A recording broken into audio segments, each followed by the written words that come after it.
হারাইলাম ব্যাগটা, না ব্যাগ ভালোই লাগে না। একটু আগে তো এখানেই ছিলাম, জানি না কোথায় পড়লো ব্যাগটা। কার যে আবার ফোন আসতেছে। হ্যালো। হ্যাঁ হ্যালো, বলছিলাম আপনি কি ধর্মিষ্ঠ অধিকারী? হ্যাঁ। বললাম রাস্তায় একটা পার্স ব্যাগ পেলাম, সাথে নাম্বারও আছে, নামও আছে। বললাম ব্যাগটা কি আপনার? ও আচ্ছা আচ্ছা আচ্ছা, ব্যাগটা আপনি পেয়েছেন? হ্যাঁ হ্যাঁ হ্যাঁ। ও, আপনি কোথায় আছেন এখন? এই তো আমি বাজারের পাশেই দাঁড়িয়ে আছি, আপনি তাড়াতাড়ি আসেন। আচ্ছা ঠিক আছে, ওখানে 2 মিনিট দাঁড়ান, আমি আসছি। ঠিক আছে।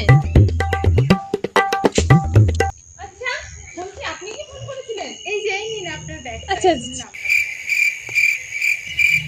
আচ্ছা দাঁড়াও দাঁড়াও দাঁড়াও, টাকাগুলো গুনে নেই।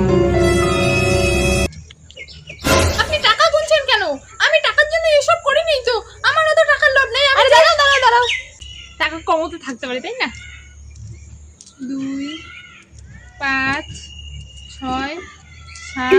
তাহলে আমি এখন যাই। হ্যাঁ, আরে না না, এখানে টাকা কম আছে, টাকা দেবো, তোমাকে চেক করতে লাগবে। আরে আমি নেই নাই তো, আরে আমি নেই তো। এই যে 1 টাকা।